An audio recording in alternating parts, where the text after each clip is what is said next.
Donc, bonjour à tous, je m'appelle Séverine Bardon, je suis la productrice du projet intitulé Amour interdite.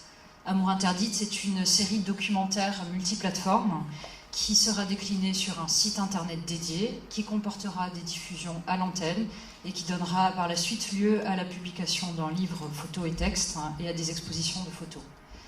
Amour interdite, c'est le portrait de 8 couples dans 8 pays du monde qui, pour 8 raisons différentes, qui sont d'ordre social, politique, économique, religieuse, ne peuvent pas ou n'ont pu, qu'après d'immenses difficultés, vivre leur relation amoureuse.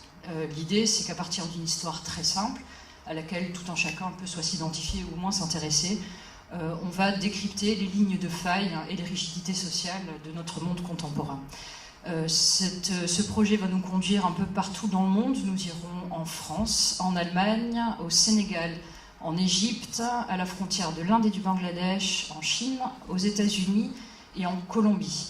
Pour vous donner un petit exemple, je vais vous parler de l'exemple français que nous avons déjà tourné. Nous irons dans le sud de la France à la rencontre de Christophe et Valérie. Christophe, ex-abbé Périchon, était le curé d'un petit village du sud de la France.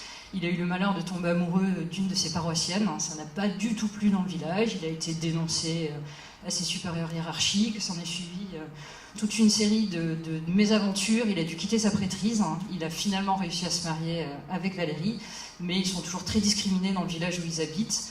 Ils ne trouvent pas de travail. Valérie se fait régulièrement insulter dans les rues, comme quoi il y a aussi des amours interdites en France aujourd'hui.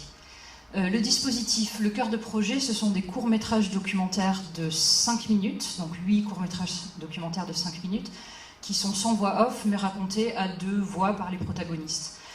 Ces courts-métrages seront diffusés à l'antenne sur Arte Reportage, qui en diffusera 3, et qui diffusera également l'un des projets déclinés en 26 minutes. Et ils seront également diffusés en intégralité par France 24. Le site internet dédié, le projet en fait est en coproduction avec Arte, donc ce sont eux qui à la fois assurent les diffusions et qui hébergent le site internet dédié. Donc le site internet comportera évidemment les courts-métrages documentaires qui seront visibles en ligne et comportera un grand nombre d'éléments complémentaires que nous on considère comme des décryptages, c'est-à-dire qui permettent de mieux comprendre le contexte du pays, le contexte de la société dans laquelle s'est déroulée l'histoire que l'on a découvert avec le court-métrage documentaire. Et on va se positionner sous un fonctionnement par questions, c'est-à-dire qu'on a essayé d'imaginer les questions les plus évidentes que les gens allaient se poser après avoir regardé chacun des épisodes. Et on propose une navigation par questions qui sera alimentée par des interviews complémentaires, des infographies, des cartographies et une composante photo assez importante puisque nous travaillons avec le collectif français Tendance Floue.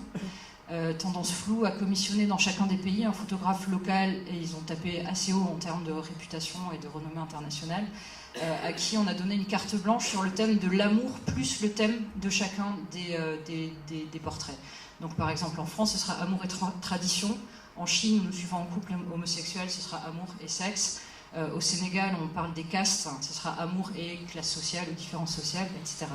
Donc ce projet photo, c'est une composante assez importante de notre site internet et du décryptage au sens large. Et le site internet se conclut par un appel à témoignages.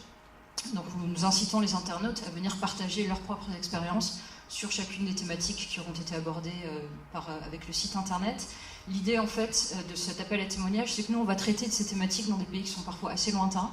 Et on peut avoir l'impression que ces thématiques-là sont loin de nous. Or c'est rarement le cas. Parce que les enjeux de tradition, ça existe en France, les problèmes que peuvent connaître des couples homosexuels, ça existe en France, etc. Donc finalement, toutes ces thématiques sont assez proches de nous et on espère que l'appel à témoignage permettra aux internautes de réaliser ceci et que ce sera une incitation à la tolérance parce que cela leur permettra de comprendre que les rigidités intellectuelles ou personnelles ou sociales qu'eux-mêmes peuvent avoir, finalement, elles ont un impact très concret sur la vie des individus. La série sera lancée le 14 février prochain, donc à l'occasion de la Saint-Valentin. Il y aura un lancement à l'antenne sur Arte le 13 février dans Arte Reportage, donc avec les 26 minutes, et on lance le site le 14 février. Et on pense que le livre et les expositions photos seront plutôt à partir de juin. Nous sommes actuellement en production, donc il y a déjà 3 épisodes tournés, les autres sont en cours, donc on est en train de finaliser tout ça. Nous sommes ceci dit toujours à la recherche de coproducteurs et de diffuseurs sur des territoires étrangers, donc on est déjà présent en France et en Allemagne. S'il y a des coproducteurs ou des diffuseurs anglo-saxons, hispanophones, tout ce que vous voulez, on est preneur. Et on cherche également, si possible, des éditeurs qui seraient intéressés par un livre photo et texte. et des lieux d'exposition qui seraient prêts à accueillir les photos. Je vous remercie pour votre attention. Je suis prête. Enfin, il n'y a pas de questions, mais vous venez me voir après. Merci. Bravo.